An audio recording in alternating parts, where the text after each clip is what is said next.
internally guess, what kind of sexual am I? You know what I mean? Keep that locked in. I'm going to tell you guys a little bit more about me. So I'm Villamera. I grew up in Richmond just like Patrice, but my family immigrated here from the Philippines. We immigrated here about 20 or so years ago, and I come from this beautiful, traditional Catholic Filipino family. And when we realized growing up, my mom couldn't bring every practice from the old country to this new country, so she did me a solid by raising me really open-minded. And I thank her for that all the time. But there are some repercussions to that, and I'm going to let you know some of those repercussions. Growing up, she would come up to me all the time, unprovoked, and she'd go, "Kim, just tell me you're gay. I'm going to love you anyway." Super sweet of a Catholic mom, but the true heartache in all of that is that I'm ridiculously heterosexual. I know, the gasp, the I wear this caravanner as a tease. I'm a queer bait, apparently. I'm everything except that. But yeah, that's exactly how my mom reacted when I tried to tell her numerous times, but it's faced with the idea that she doesn't want to believe me. So just growing up, she would just tell me all the time that same line over and over again. And there isn't really a Degrassi episode or a rom-com that tells you how to come out straight to your mom. I'd be like raw dogging that shit left and right. That's what the kids say, right? Just raw dogging it. So I finally had enough one day. It was on my sister's birthday, and she decided to out me in front of my entire family and the entire Bonchon restaurant we were sitting in. And she looks at me and she goes, "Kim, just tell me you're gay. I'm going to love you anyway." And I finally had enough, and I was like, "Mom, I'm not gay, but if it makes you feel any better, I'm kind of a slut." You see, that's the reaction I wish I had. But do you know what I got?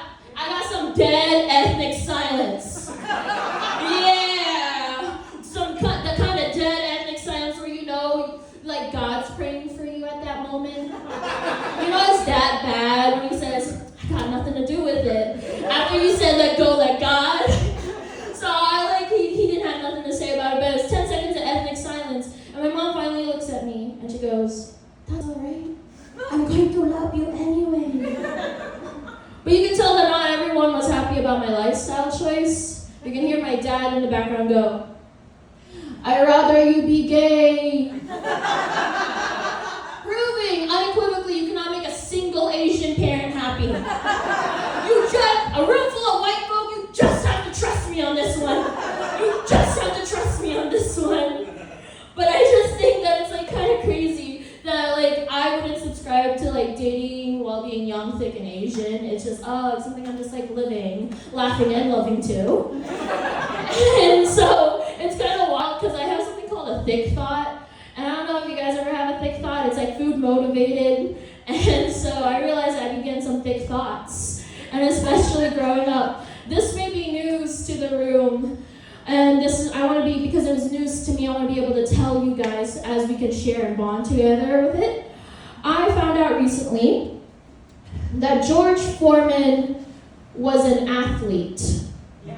Yeah? I thought that man's greatest accomplishment was that panini grill. I dead ass thought it was that panini grill. And I had a friend come up to me and he was like, "Do you realize that George Foreman is a heavyweight champion?"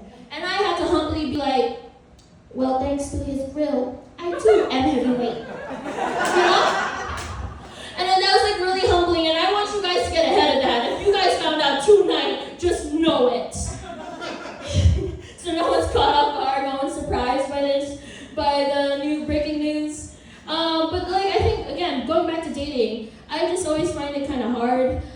Is anyone part of the dating apps? Yeah, I know, sad, Joyce. I hate to brag, but I'm not part of the dating apps. Uggies, can the super supportive crowd ask me why? Why?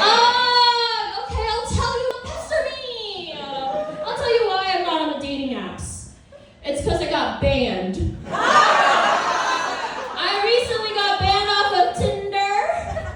And let me just tell you, it's heartbreaking. It's heartbreaking where you can't freely be a whore or a slut because I'm not getting paid for that. Let me just tell you, it's pro bono out there. It's only pro bono. Bono, get it? Okay, cool. Yeah, cool, whatever. I'm not even funny, whatever, I don't care. But that's the joke. That's the joke. There's nothing really, it's just like, again, more breaking news about me. They don't really tell you why you get banned off of Tinder. All of a sudden one day you just don't have access to it. And I just think conspiracy theories have been always white male dominated, so I love coming up with my own conspiracy theories. And then so I think I got banned off of Tinder because I was too hot and Asian. Thank you for the room agreeing with me. And someone was like, really? I don't think so. There's a lot of Asian robots on that app, and guess who is one of them? Beep boop bop. Oh my God. That's who I am. But that's it. That's a joke. We can move on from that.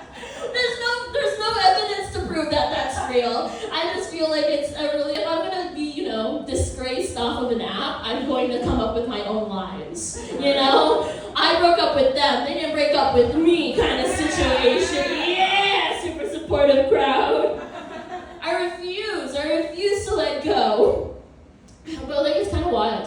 It's kind of wild to think that I broke a community rule off of Tinder and they think I'm a threat to society. But it's kind of wild because I don't understand why I'm a threat, and it's also wild that they won't tell society, It's weird that they just hold that secret to themselves, but whatever. I realized growing up that I, as an Asian woman, don't have that many privileges. And especially moving from a different country, you thought, the American dream, silly, doesn't have that many perks to it. But, hate to break any news. I don't want to break any news. The American dream is almost so fun. It's so funny. It's so fun, girlies. You're going to have such a great time. I hate lying, guys. It's just but it's kind of wild to... It's kind of wild to realize that you didn't grow up with a lot of privileges in this society, right? So I thought it'd be really fun if I created my own privileges. Because who's going to stop me? Except the white man. Got anything to say tonight? You got something to say tonight? Everyone was so nice and chill with you, but let's just talk about the elephant in the room, man. That's a really good compliment joke if you take it like that. But I realized I didn't have that many privileges, and so I came up with one for myself. And have you guys ever heard of pretty privilege? Yeah. Yes, because there's not an ugly bitch in this room tonight, right? A single one. Okay. I don't mean to out you like that. But pretty privilege for those ugly bitches in the crowd. It's if you meet a beauty standard in the society's gonna treat you differently, and it's gonna be a really great perk to you.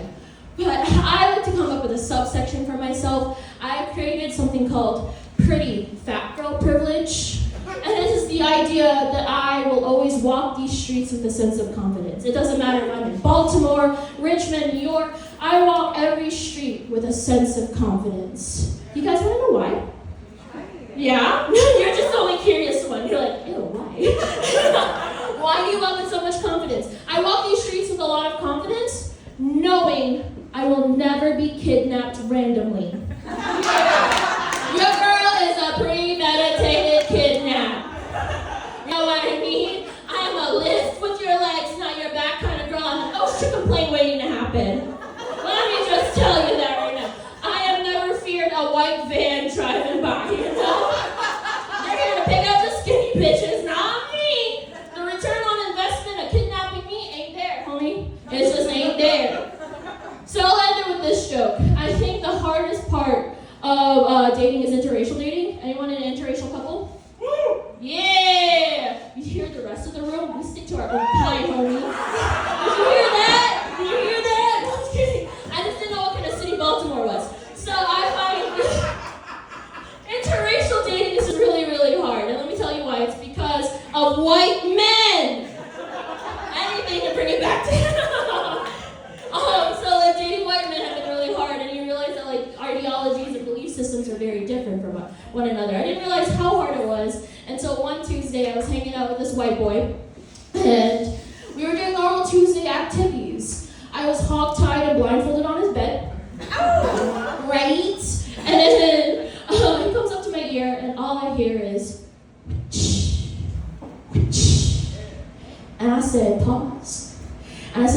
the blindfold, and I asked, and he's like, he starts to go into a panic. He goes, "What's wrong? Are you all right? Do you feel safe?" And I said, "No, what are you doing?" He looks at me and he goes, "I'm trying to scare you with the sound of a belt." And I said, "No, you cannot scare me with the sound of brown punishment. Homie, I've been hit with a belt, a plastic hanger, a shoe, at one point a Nokia phone, God's love, God's might. I've been hit with all of it. I'm a survivor, Reba. I'm a survivor, Reba." And so I said, "What if we turn the tables? What if I tried to scare you with white mom punishment? What if I had you blindfolded and tied up to your timeout chair? And I came up to your ear, and I said, 3, 2, 1.5, 1. Let's talk about how your actions have consequences. Your feelings are valid, honey. And at the end of sex, you guys know what he's gonna get, right? He's gonna get a participation trophy. A thank you for trying.